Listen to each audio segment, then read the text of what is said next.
सर्व अर्थ के प्रकाशी मांगे लिखे इनको स्वर पे जाने राग ते हरि जो भक्ति गाये को नवाई स्तुति को धन्य धन्य तिन नित्य काज सब आज भय कर जोड़े बार बार वंदना हमारी है मंगल कल्याण सुख सो हम चाहते हैं। ओ मेरी ऐसी दशा जैसी तुम्हारी है, ओ मेरी ऐसी दशा जैसी तुम्हारी है, ओ मेरी ऐसी दशा जैसी तुम्हारी है। क्षत्र चूड़ामणि नामक इस ग्रंथ के आधार से प्रथम लंब को आधार बनाकर हम यहाँ काष्टांगार के परिणामों की चर्चा कर रहे थे और बहुत सुंदर बात यहाँ कही गई कि काष्टांगार के कथन का परिणाम क्या निकला और उसके परिणाम की दशा बतलाकर यह कहा। आपको पता है दिपेश जी क्या कथा चल रही थी? राजा सत्येंद्र विजया रानी के मोह में आसक्त था और पीछे से काष्टांगार ने जो सेनापति था उसको ये विचार आया कि अपने को सब हड़प लेना चाहिए। उसने उसके लिए योजना बनाना शुरू किया और योजना बनाते हुए उसने अन्य मंत्रियों से यह बात कही कि मेरे को यहाँ का जो देवता है वो देवता मेरे ऊपर दबाव डाल रहा है कि राजा के साथ में विद्रोह करूं। मेरे को बार बार सपने में आके कहता है वो और मेरे ऊपर वो देवता दबाव डालता है। मैं तो करना नहीं चाहता लेकिन वो दबाव बना रहे हैं मेरे ऊपर। अन्य मंत्रियों ने भी मैं क्या करूं, मैं तो बहुत मजबूर हूं, मैं तो कुछ ऐसा चाहता नहीं हूं। इस तरह की बातें उसने मंत्रियों से की। मंत्रियों ने सब समझ लिया, भांप लिया। मंत्रियों ने कहा ये तो ठीक नहीं है। अब काष्टांगार की जो ऐसी मनोदशा थी और काष्टांगार के जो ऐसे वचन थे, काष्टांगार के जो ऐसे परिणाम थे, उन परिणामों को सुनकर जगत में जीवों के अलग अलग तरह के भाव हुए। माने इन वचनों को सुनकर किसी व्यक्ति को द्वेष का भाव आता है, किसी को भय का भाव आता है, किसी को घबराहट होती है, कोई काष्टांगार को दुष्ट कहने लगा। सब अलग अलग तरह की सोच, जिसकी जैसी सोच।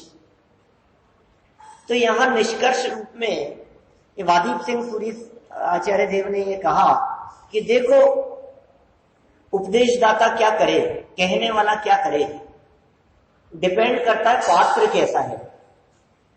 समझाने वाला कितना भी कुशल क्यों ना हो, कितना भी योग्य क्यों ना हो, लेकिन समझने की योग्यता जिसमें जितनी होगी वो उतना ही समझ पाएगा। ये वस्तु स्वरूप है। आसमान से गिरने वाली जो पानी की बूंदें हैं, बादलों से बरसने वाली पानी की बूंदें, वे जिस पात्र में गिरती है उस रूप परिणमन कर जाती है। गरम गरम तवे के ऊपर यदि वे पानी की बूंदें गिरती है तो भाप बन जाती है, भस्म हो जाती है।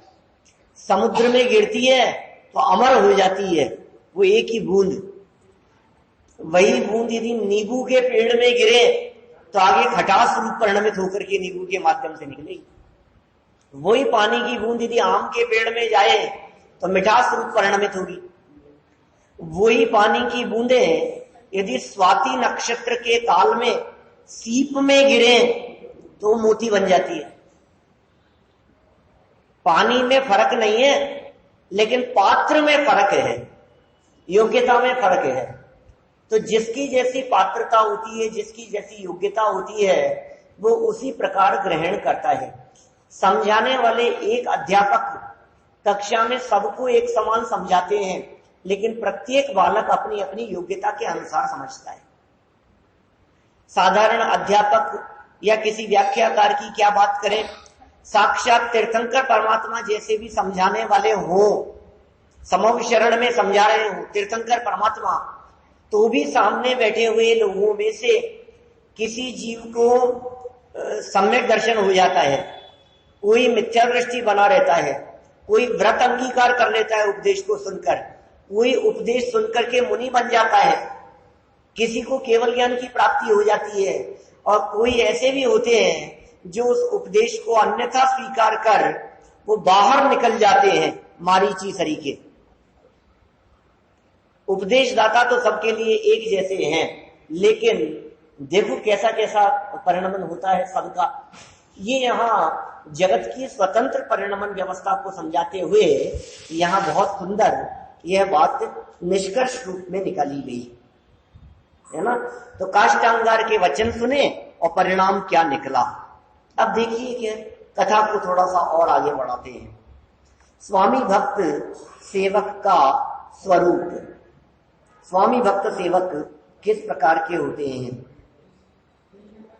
पेज नंबर 69, श्लोक नंबर 45। आत्मग्निम धर्म दत्ताख्य सचिवो वाच्यमुचिवान गाढ़ा ही स्वामी भक्ति स्यादात्म प्राणान पेक्षिणी। क्या कह रहे हैं? उस समय धर्मदत्त नाम के मंत्री ने, एक और मंत्री का नाम खुल करके सामने आया, धर्मदत्त। देखो हो सकता है कि ये जो नाम है ये नाम भी उनके नेचर को सूचित करने वाले जैसे दिखते हैं। जैसे काष्टांगार है, नाम से ही लग रहा है कि काष्ट में छिपी हुई अग्नि अंगारों जैसी, जो ऊपर से तो आवरण दिख रहा है, ऊपर से तो ऐसा लग रहा है कि इसमें आग नहीं है और अंदर में आग छिपी है, वो काष्टांगार। तो इसके नाम से इसका दुष्टपना झलक रहा है। और दूसरा दिख रहा है धर्मदत्त मंत्री। तो धर्मदत्त नाम के मंत्री ने अपनी जान को जोखिम में डालने वाली वाणी कही। क्या कहा उसने? नीति कह रहे, निश्चय से स्वामी की अतिशय भक्ति अपने प्राणों की परवाह नहीं करने वाली होती। अपने प्राणों की परवाह नहीं करते जो स्वामी के प्रति भक्त होते हैं, जिन्हें हम कहते हैं वफादार हैं। जो वफादार होते हैं उनकी भक्ति ऐसी होती है कि हमारी जान चली जाए, पन्ना धाये जैसी समझ लो आप। इतिहास में ऐसे बहुत सारे उदाहरण मिल जाएंगे आपको। अपने प्राण, अपने बच्चे की बलि देकर के भी, अपने बच्चे को मार करके भी उन्होंने बचाया राजपुत्र को। तो ऐसे जगत में कितने उदाहरण मिल सकते हैं, जगह जगह दिखते हैं अपने को। जानवरों के लिए भी कहते हैं वफादार है ये कुत्ता है, ये घोड़ा है, ये इतना वफादार है कि ये प्राण दे देगा लेकिन स्वामी भक्ति नहीं छोड़ेगा, चेतक जैसा। देखिए, तब धर्मदत्त नामक मंत्री ने अपने प्राणों की चिंता न करते हुए निम्न प्रकार वचन कहे। क्योंकि स्वामी भक्त व्यक्ति अपने स्वामी की रक्षा के लिए अपने प्राणों की भी परवाह नहीं करता। ये नीति है। स्वामी भक्त व्यक्ति अपने प्राणों की भी परवाह नहीं करता, ये नीति है। विशेषार्थ राग अंधा होता है, वे भले ही किसी के भी संबंध में क्यों ना हो। अतः भावी संकट का विचार किए बिना ही धर्मदत्त मंत्री ने राजा सत्येंद्र के प्रति श्रद्धा व्यक्त करते हुए अपने विचार व्यक्त किए। उसने सोचा नहीं कि उसका क्या हाल होगा, कौन सी जगह पर क्या बात कह रहा है। क्या विचार व्यक्त किए? राजा प्रजा का प्राण होता है, ये धर्मदत्त मंत्री के वचन है। 46 नंबर श्लोक। राजान प्राणी नाम प्राणास्तेषु सत्त्वेव जीवनात् तत्र सत्य कृत्यम लोक एव कृतम भवेत। पूरी की पूरी नीति है यहाँ। उसने कहा राजा लोग प्राणियों के प्राण हैं, जगत के जीवों के राजा है भाई। और जैसे भी हो जो भी हो प्रजा के पालक है, प्रजा के प्राण है, क्योंकि उनके रहने पर ही प्राणियों का जीवन है। इसलिए राजा पर किया हुआ अच्छा बुरा कर्म प्रजा पर ही किया हुआ होता है।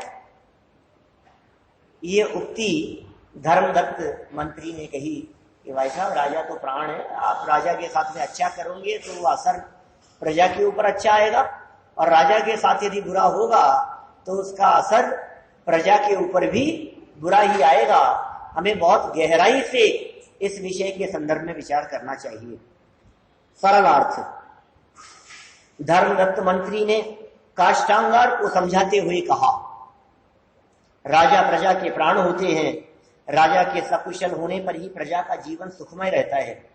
अतएव राजा के संबंध में किया हुआ कोई अच्छा अथवा बुरा कार्य जनता जनार्दन के प्रति ही किया हुआ होता है।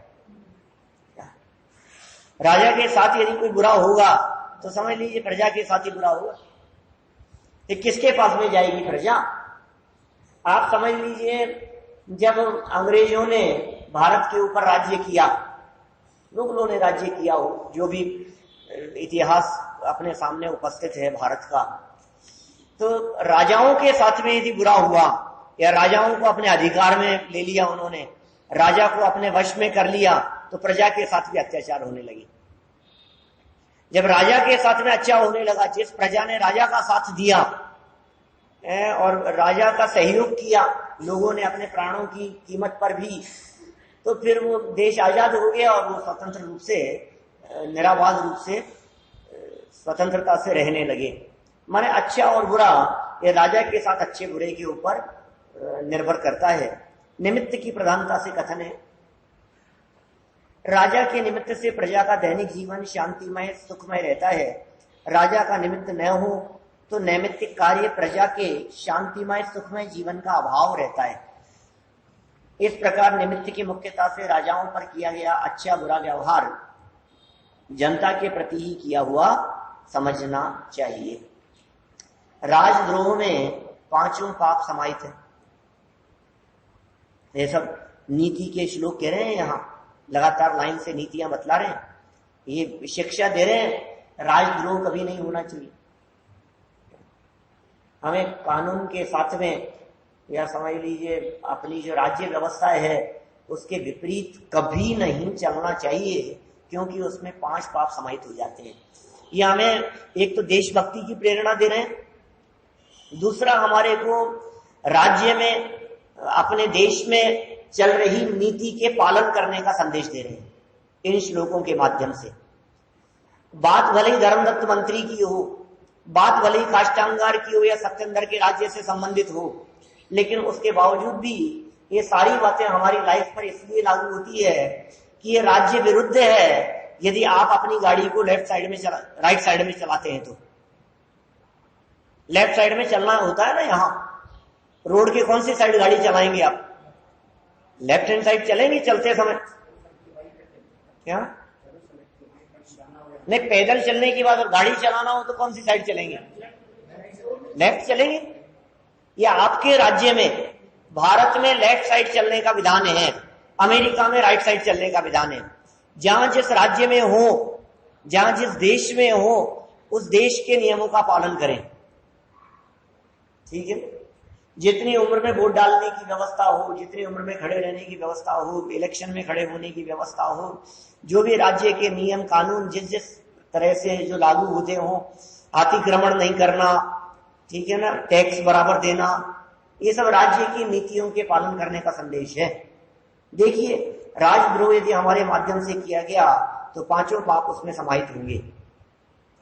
एवं राजद्रोहांत सर्वद्रोहित्व संभवे राजद्रुगेव किम न स्यात् पंचपातक भाजनम। नीति इस प्रकार राजद्रोही पुरुषों के द्रोह में संपूर्ण पुरुषों का द्रोहपना संभव होने पर खेद है। क्या राजद्रोही ही 5 पापों का करने वाला नहीं होता है? हिंदू अवश्य ही होता है। पूर्व श्लोक में युक्ति पूर्वक कहे गए राजद्रोह रूप एक पाप में समस्त जनता के साथ द्रोह करना समाहित है। अतएव एक राजद्रोही पापी समस्त हिंसादि 5 पापों को करने वाला सिद्ध होता है। राजद्रोही में राजा को मारना आ गया, अतः इसका अर्थ क्या हुआ? हिंसा पाप तो हो ही गया। राजद्रोह में राजा की हिंसा की बात तो हो ही गई। जैसे पुद्गल के स्पर्श, गंध और वर्ण, इन 4 विशेष गुणों में से कोई भी एक गुण जहां हो, वह अन्य 3 गुण कदाचित अज्ञानियों के ज्ञान में स्पष्ट भाषित न होते हो, तो भी वहां शेष 3 गुण अवश्य होते हैं। जानते हैं ना आप लोग पुद्गल क्या होता है? पुद्गल जो दिख रहा हो, जो छूने में आए, जिसमें स्पर्श रस गंध वर्ण हो, वो सब पुद्गल है। पुद्गल एक द्रव्य का नाम है। द्रव्य 6 हैं। जीव पुद्गल, जीव पुद्गल, धर्म अधर्म आकाश और काल। जीव पुद्गल धर्म अधर्म आकाश और काल, ये 6 द्रव्य हैं। इन 6 द्रव्यों में से मैं तो जीव द्रव्य हूं। पुद्गल द्रव्य शरीर और ये सब संयोग पुद्गल है। रूपीण है पुद्गला। स्पर्श रस गंध वर्ण बनते हैं पुद्गला। तत्वार सूत्र के सूत्र हैं ये 5वें अध्याय के। धर्म द्रव्य किसका नाम है? चलने में सहयोगी। अधर्म द्रव्य रुकने में सहयोगी, याद रखना। आकाश द्रव्य स्थान प्रदान करे सारे लोक को, और काल द्रव्य परिणमन बदलने में सहयोगी। ये शब्द याद रहने चाहिए। ये बीच बीच में इसलिए बोल देता हूं कि पुरानी हो जाती है ना बातें, तो याद रहे, सबके उपयोग में रहे। पुद्गल किसे कहे? जो आंखों से दिखाई देता हो वो सब पुद्गल है। और पुद्गल में 4 मुख्य गुण हैं। जहां एक होगा वहां 4 होंगे। बोलो, हवा कौन सा द्रव्य है? आंख से तो दिखता नहीं है, स्पर्श हो रहा है, तो इसका मतलब उसमें कलर भी है। क्या कह रहे हैं? जो स्पर्श हो रहा है ना, जिसमें स्पर्श है उसमें गंध भी होगी, उसमें वर्ण भी होगा, उसमें रस भी होगा। जब ज्यादा अति तीव्र मात्रा में होता है तो आपको पकड़ में आता है, जब हल्की मात्रा में होता है तो पकड़ में नहीं आता है। बोलो, हवा में रस है या नहीं है? हवा में रस है या नहीं है? स्पष्ट तो समझ में आ रहा है। रस समझ में आता है कि नहीं? गंध समझ में आती है कि नहीं? गंध भी समझ में आती है, क्योंकि हवा में कभी कभी दुर्गंध और सुगंध महसूस करते हैं हम। तो हवा में स्पर्श भी है, हवा में गंध भी दिख रहा है। और हवा में रस है या नहीं है, कि जब दुर्गंध अधिक होती है ना तो आपका मुंह खराब हो जाता है। क्या वो जो दुर्गंध है ना, उस दुर्गंध से आपका मुंह इतना खराब होता है कि कभी बहुत ज्यादा रोड पर कहीं बदबू आ रही हो तो आपका मन करता है कि थूक दो। क्या थूक रहे हो आप? वो जो रस आया है ना उसका, क्या वो रस भी है। माने जहां एक होता है वहां 4 होते हैं। हाँ, सब पता लगता है। ऐसे ही समझो आप, हवा में रंग भी पता लग सकता है आपको। क्या? धुआं में दिखता है, जहां बहुत ज्यादा होगा वहां दिखाई देगा। बादल जो आसमान जो दिखाई दे रहा है वो कौन सा द्रव्य है? बाहर निकलने पर जो ऊपर दिख रहा है उद्गल है, क्योंकि दिख रहा है, कलर है ना। एक होगा वहां 4 हैं। ये तो इन्होंने सिद्धांत बतलाया है, जिसको उदाहरण स्वरूप प्रस्तुत किया है। बात क्या कहना चाहते हैं? जहां एक पाप होता है वहां 5 पाप होते हैं। जहां हिंसा होगी वहां झूठ चोरी कुशी परिग्रह भी होंगे। चलिए, 4 पाप भी वहां नियम से होते हैं। जहां 5 पापों में से एक ही पाप हो रहा हो तो भी वहां अन्य 4 पाप नियम से होते ही हैं, इसलिए सावधान रहो। 48 नंबर श्लोक देखो, राजा परम देव है। तो कह रहा है ना, देव आ गया, देव कह रहा है। तो ये धर्मदत्त क्या कह रहा है? राजा ही परम देव है, इसके ऊपर कोई देव नहीं है तुम्हारे लिए। देखो, रक्षन्त्येवात्र राजानो देवान् देहव्रतोऽपि च देवास्तु नात्मनोऽप्येवं राजा ही पर देवता। इस लोक में राजा लोग ही देव और अन्य प्राणियों की भी रक्षा करते हैं। राजा ही देव हैं, वे ही अन्य प्राणियों की रक्षा करते हैं, परंतु देवता माने अपनी भी रक्षा नहीं करते हैं। इसलिए राजा ही निश्चय से उत्कृष्ट देवता है, राजा ही उत्कृष्ट देवता है। सरल अर्थ देखो, ये कह रहे इसलिए राजा ही निश्चय से उत्कृष्ट होता है।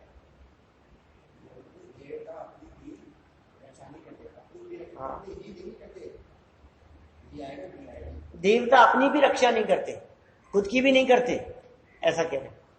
देखो सरल अर्थ में क्या कहते, स्वामी भक्त धर्मदत्त राज्य सभा में ही काष्टांगार को सत्य स्वरूप समझाने का प्रयास कर रहे हैं।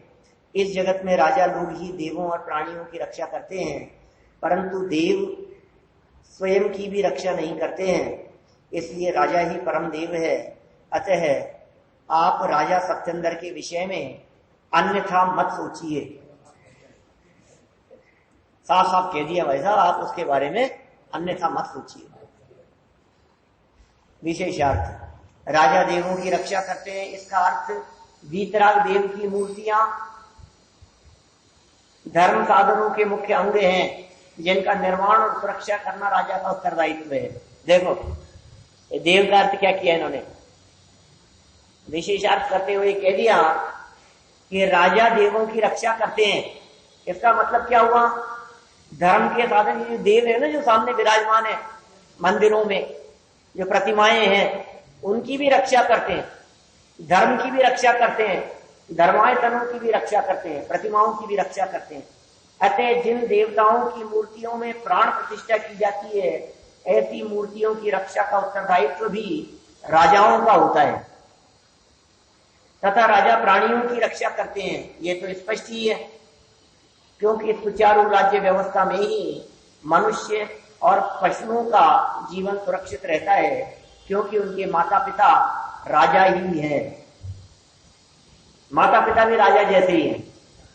इसलिए राजद्रोह नहीं किया जाना चाहिए। जब ये बात कही गई तो समझ लीजिए आप, माता पिता के प्रति भी विद्रोह नहीं होना चाहिए।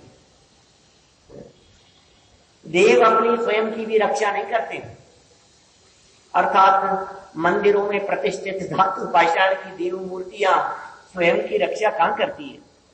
चोर उन प्रतिमाओं को उठा करके ले जाते हैं, चोरी करके ले जाते हैं, विरोधी लोग उन प्रतिमाओं को खंडित कर देते हैं।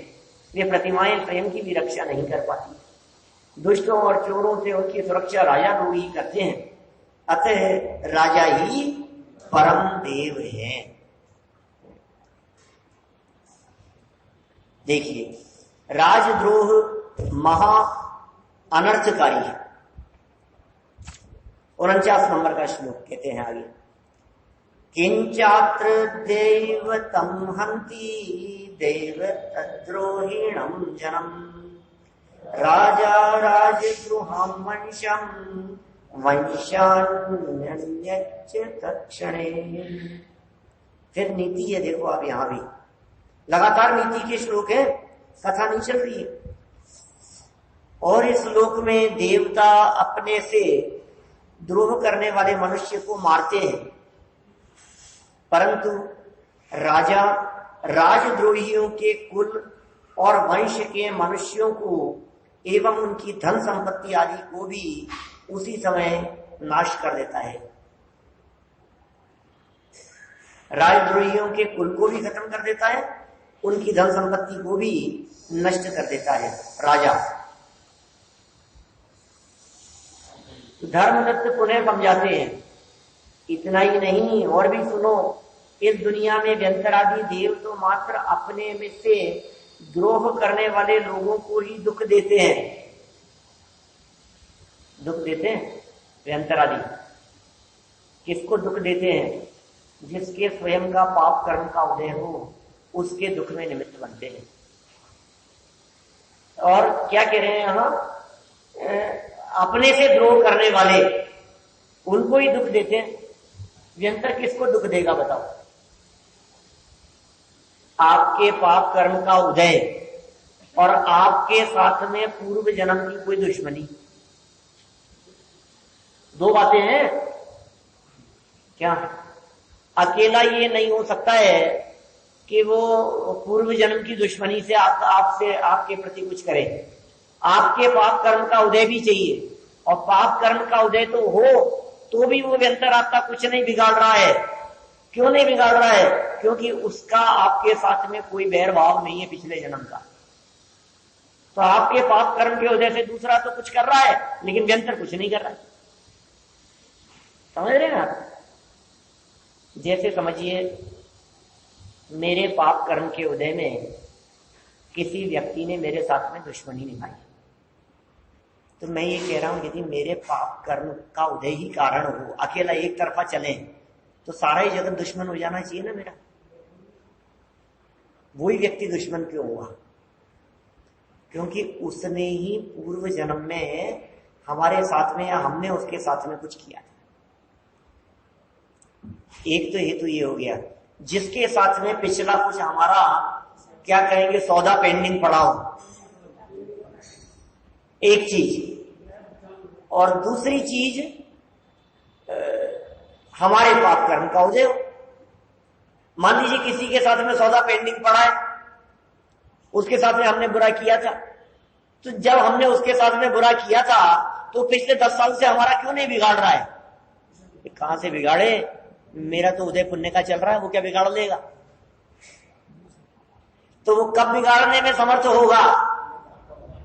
जब उदय इधर भी पाप का आएगा और उधर भी द्वेष भाव खड़ा होगा। इसका मतलब इन दो चीजों का परस्पर में जब कॉम्बिनेशन होता है तो काम होता है। निमित्त नैमित्तिक संबंध जिसे कहते हैं, उपादान की तैयारी और बाहर में निमित्त का योग। देखिए, ये व्यंतर क्या करते हैं? अपने से द्रोह करने वाले लोगों को ही दुख देते हैं, किंतु राजा तो राजद्रोही के साथ ही उनके वंशजों और संबंधियों एवं उनके धन संपत्ति आदि सबका भी नाश कर देता है। राजा ऐसा काम करते हैं विशेषार्थ से।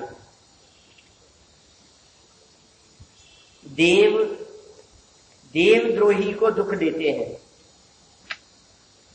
उनका नाश कर देते हैं।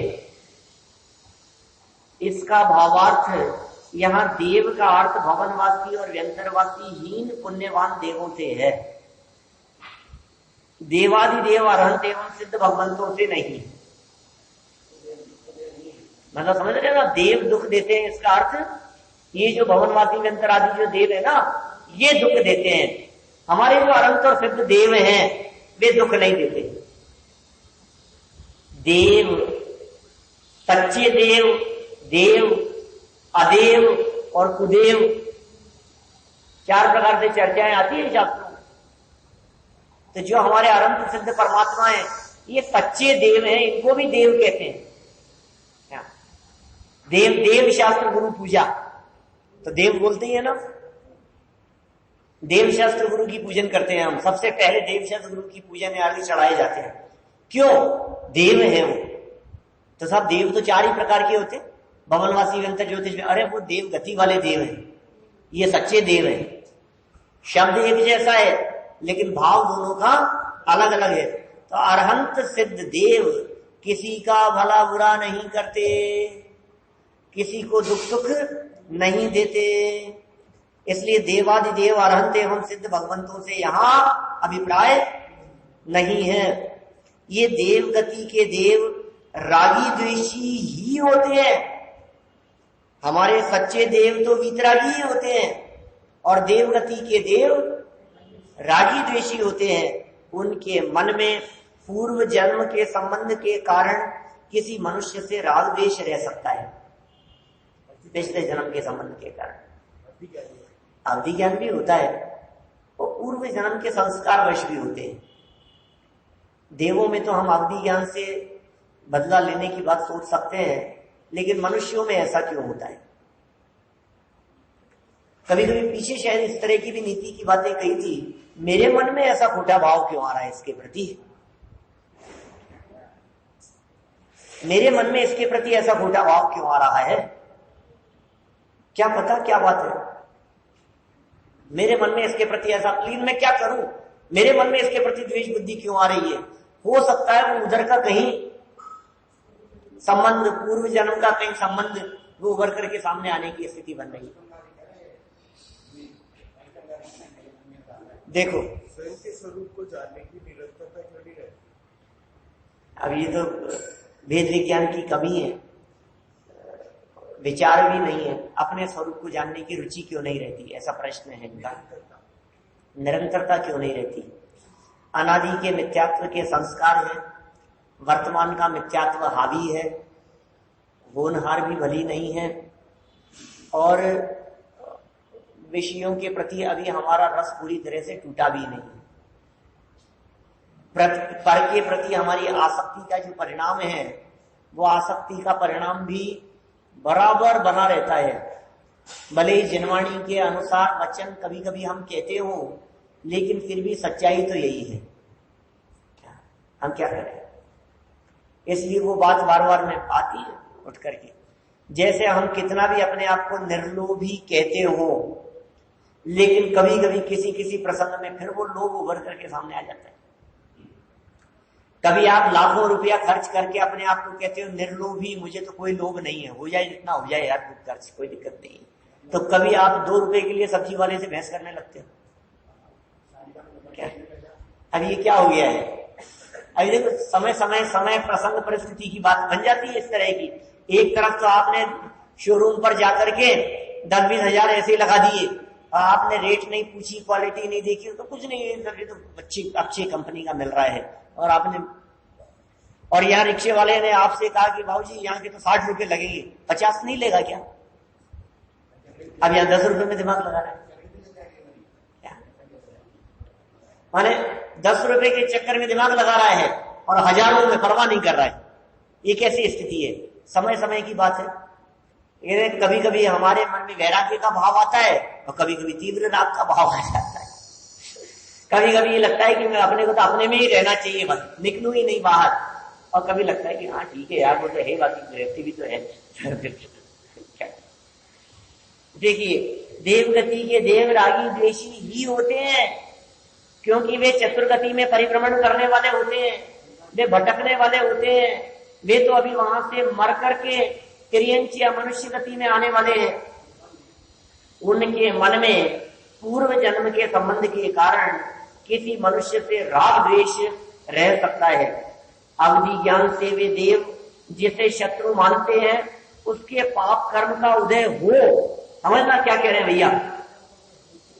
अवधि ज्ञान से जाना ये शत्रु है मेरा, फिर क्या हुआ?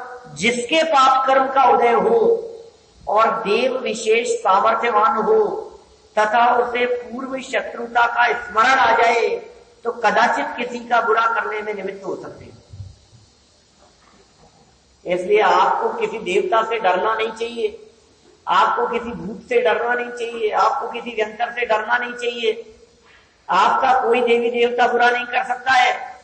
कब तक? मेरे पाप कर्म का उदय नहीं है, ये क्या बिगाड़ लेगा? और मेरे पाप कर्म का उदय है तो फिर ये क्या कर लेगा? फिर रक्षा करने वाला देव भी कुछ नहीं कर सकता। सीता के पाप कर्म का उदय था तो रावण उठा करके ले गया। पाप का उदय था, रावण उठा करके ले गया। उस समय देव लोग क्या कर रहे थे भाई साहब?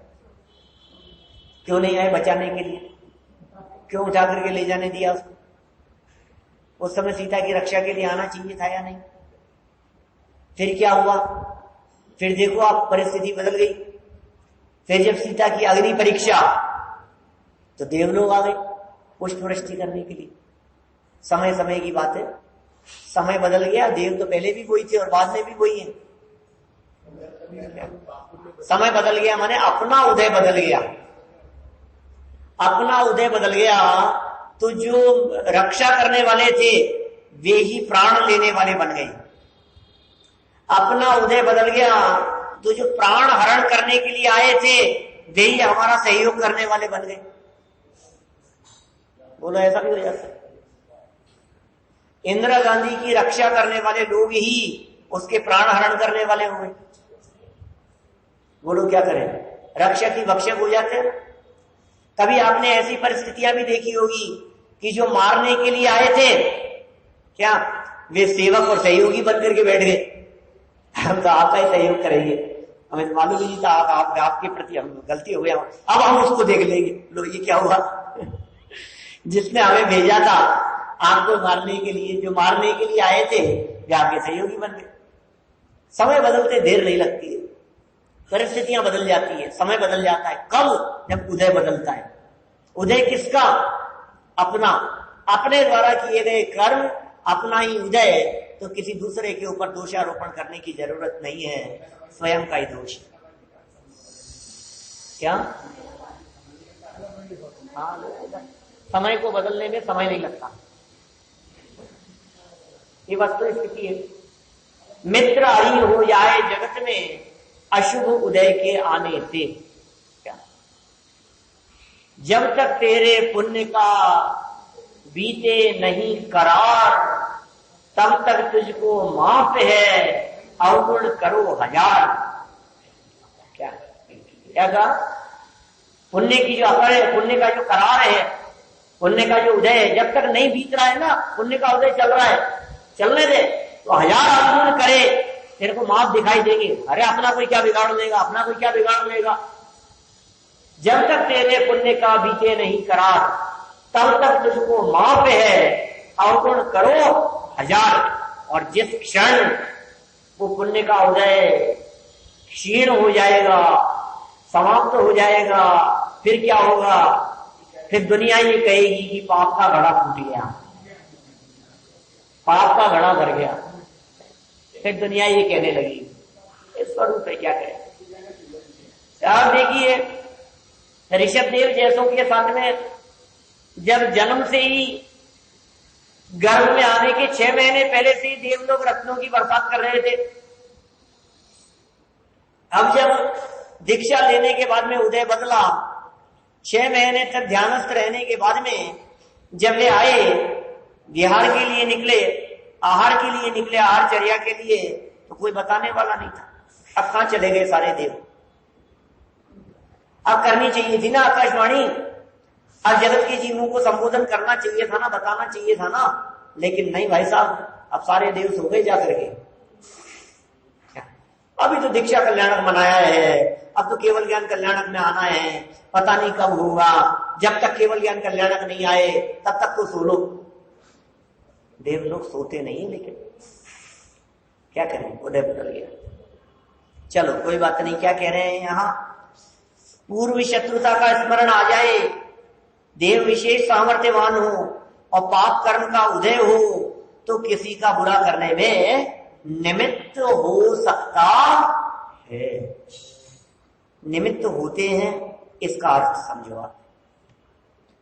जब किसी मनुष्य को अपने पाप कर्म के उदय से मोहवश दुख होता रहता है, उस समय देव भी वहां पास में उपस्थित रहते हैं। दुख में निमित्त कुछ कार्य करते हैं, ऐसा स्थूल दृष्टि से अर्थात संयोग के कारण लगता है, इसे ही निमित्त है, ऐसा कहते हैं। वस्तु स्थिति देखी जाए तो देव कुछ दुख देते नहीं, कोई किसी का अच्छा बुरा कर ही नहीं सकता। यह जिनेंद्र कथित धर्म का मूल मर्म है। कोई किसी का भला बुरा नहीं कर सकता है। मैं किसी का भला कैसे करूं, उसके पुण्य का उदय नहीं हो तो मैं क्या भला करूंगा बताओ। मैं कैसे किसी का बुरा कर सकता हूं, सामने वाले का पाप का उदय नहीं है। मैंने तो बहुत कोशिश की सामने वालों का बुरा करने की, लेकिन उनके पाप का उदय नहीं था। कौरवों ने तो बहुत प्रयास किए पांडवों को जान से मार देने के, लेकिन क्या किया, क्या कर लिया, वनवास दे दिया उन्हें, क्या अज्ञातवास में रहने के लिए भेज दिया और वहां उनको मारने के प्रयास किए। लाक्षागृह बना करके उसमें उनको लाक्षागृह में आग लगा दी, उनको जला देने का प्रयास किया।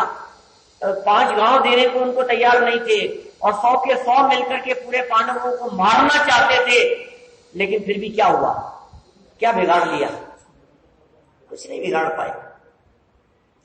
तो कौन किसका बिगाड़ सकता है, कोई किसी का बुरा नहीं कर सकता भाई साहब। जब तक सामने वाले के स्वयं के पाप कर्म का उदय नहीं हो, तुम किसी का बुरा नहीं कर सकते। नहीं साहब, बुरा तो हम करना भी नहीं चाहते हैं किसी का, हमारी तो भावना है कि हम सबका भला करें, लेकिन तुम भला करोगे कैसे, उसके पुण्य का उदय नहीं हो तो तुम भला करोगे कैसे, ये तो बताओ। ये बंद अधिकारी की गाथाओं का मर्म है, कहां चल रहे हैं अभी, बोलो। बंद अधिकारी की गाथाओं के मर्म है, समझ पाएंगे। ये धर्म का मर्म है, अच्छा बुरा नहीं कर सकता है, सुखी दुखी नहीं कर सकता है। राजा राजद्रोह करने वाले मनुष्य का, उसके वंश के सभी लोगों और उसके धनादि का भी तत्काल ही नाश करने में निमित्त हो सकता है राजा। अतः देवद्रोह से राजद्रोह महाअनर्थकारी है। क्या कह रहे हैं, देवद्रोह की तुलना में राजद्रोह महाअनर्थकारी है। अतएव राजद्रोह करने का आपका विचार विनाशकारी है, इसलिए आप ऐसा मत कीजिए। इस प्रकार स्वामी भक्त मंत्री धर्मदत्त कृतज्ञ काष्टांगार को समझाते हैं। माने वो काष्टांगार को इस प्रकार समझाते हैं। ये बातें सब नीति के माध्यम से बहुत सुंदर बातें कह दी है। आपके चित्त में किसी का भला करने का परिणाम आता हो तो आप ही का भला होगा, आपके चित्त में किसी का बुरा करने का परिणाम आ रहा है तो आपका ही बुरा होगा। आपका यह परिणाम दूसरे का भला बुरा करने में समर्थ नहीं है, लेकिन भलाई के विचार मात्र से आपने पुण्य बांध लिया, बुराई के विचार मात्र से आपने पाप बांध लिया। स्वयं सतर्क रहे, स्वयं सावधान रहे।